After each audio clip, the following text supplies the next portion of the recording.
집에서 키우는 식물의 숫자를 세어봤어요. 참 많더라고요. 75가지나 되더라고요.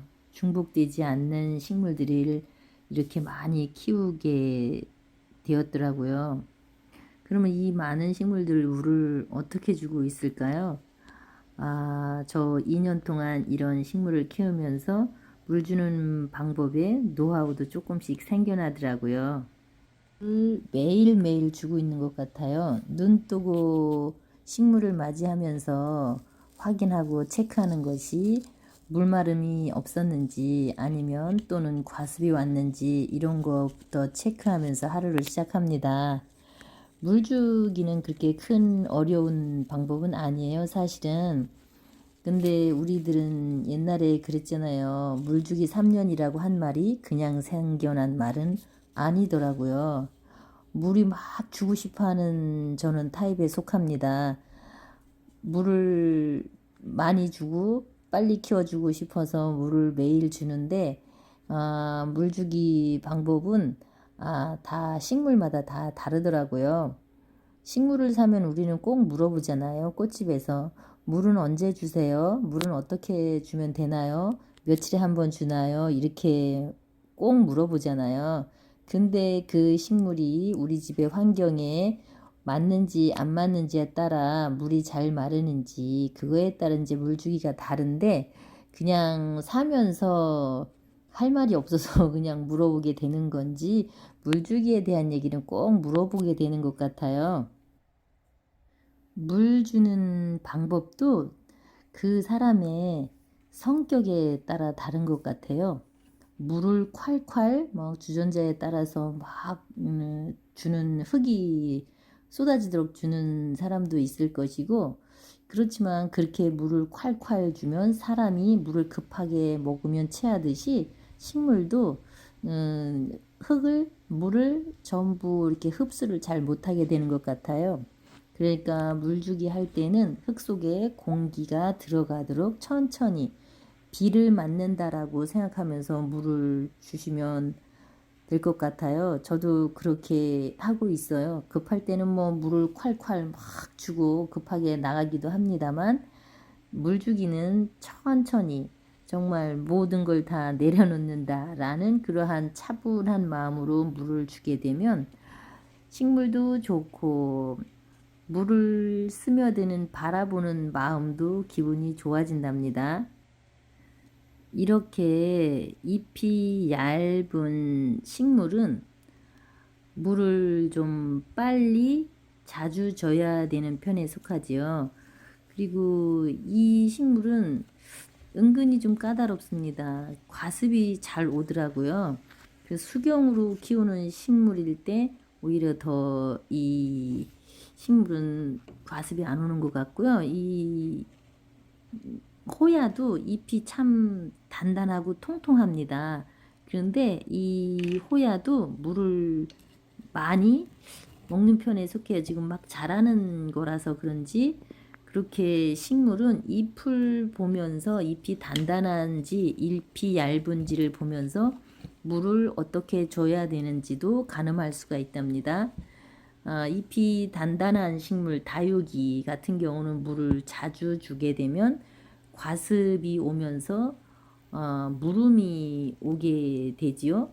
그렇다고 다육이뿐만 아닌 것 같아요. 이런 희귀식 관엽식물들도 물을 마르지도 않은 상태에서 물을 계속 주다 보면 분명히 과습은 오게 돼 있더라고요. 이 식물은 지금 제가 며칠 이렇게 계속 이제 찔러보거나 손으로 만져보거나 하고 있습니다.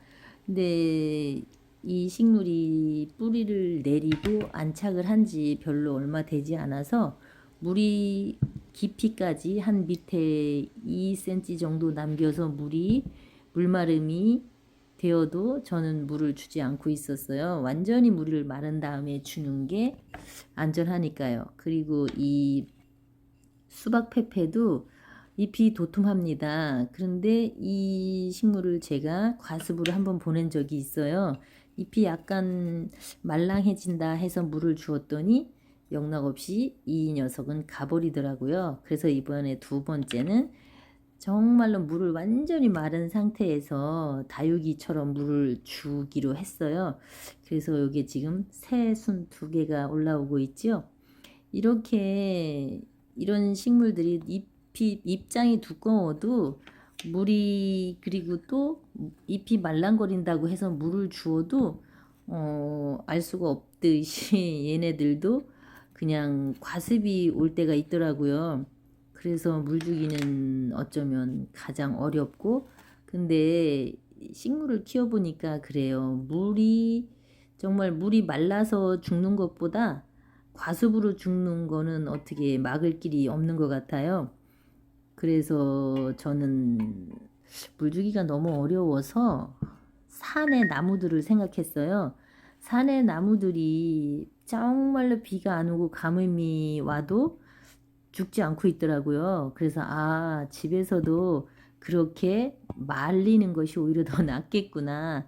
그래서 저는 흙이 정말 마른 상태에서 물을 주고 있는 편이랍니다.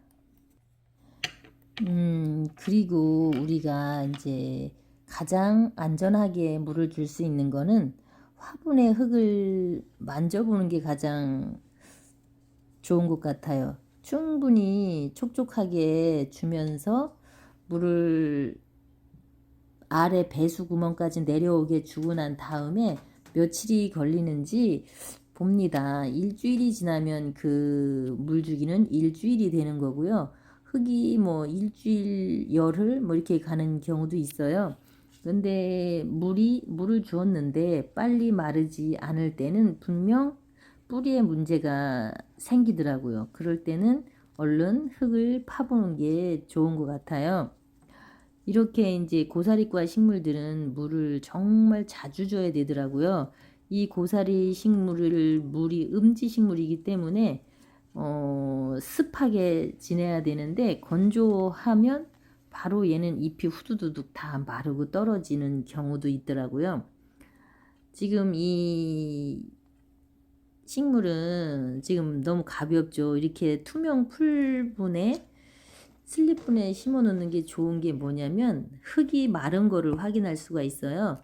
그래서 흙 마름이 왔을 때는 가볍고, 또는 이렇게 물을 두상 관수로 줄 수도 있지만 이렇게 저면 관수로 주는 경우도 좋은 것 같아요. 저면 관수가 어찌 보면은 과습을 막을 수 있는 제일 좋은 방법이고, 물을 골고루 뿌리가 다 흡수할 수 있는 방법이 저면관수인 것 같아요.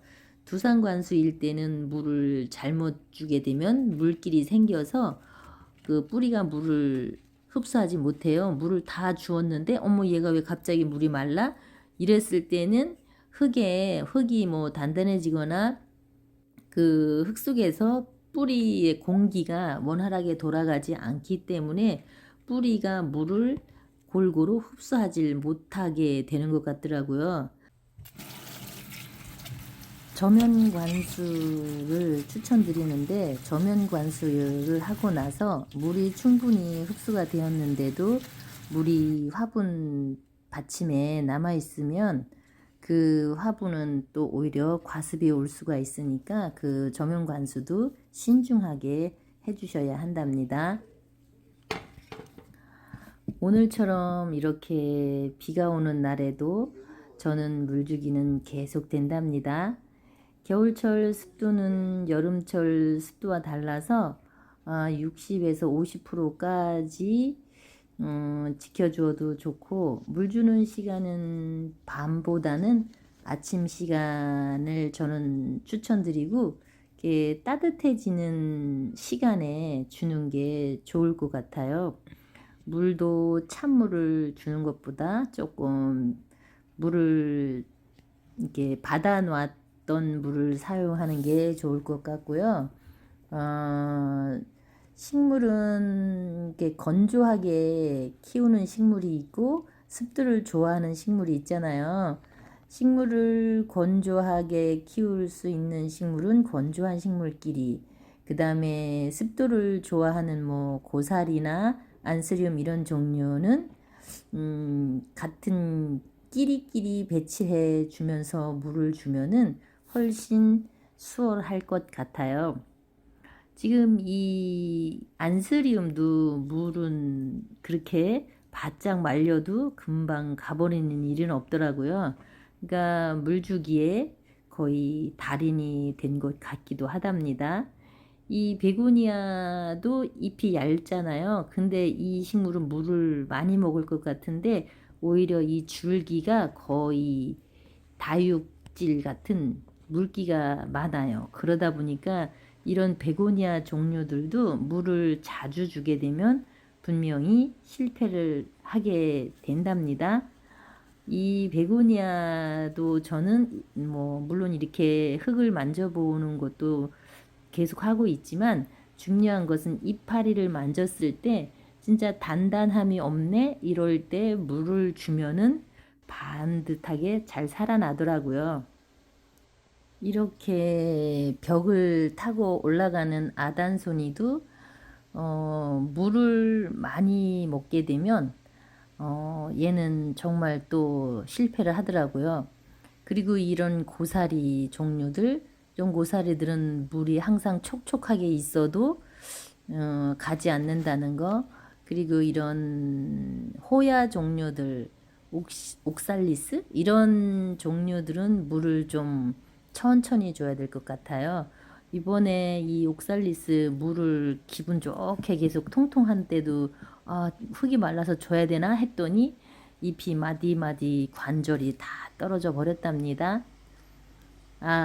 제가 이렇게 2년 동안 키워오면서 물주기를 이렇게 지금 하고 있는데 여러분들은 어떻게 물 관리를 하고 계시는지 저도 아직 많이 배워가는 단계인데 또 잘난 척하는 그런 영상을 한 것은 아닌가 싶은 생각이 들지만 물주기는 꼭 명심해서 주셔야 한답니다. 그린 스토리를 시청해 주신 여러분 감사합니다. 고맙습니다. 행복하세요.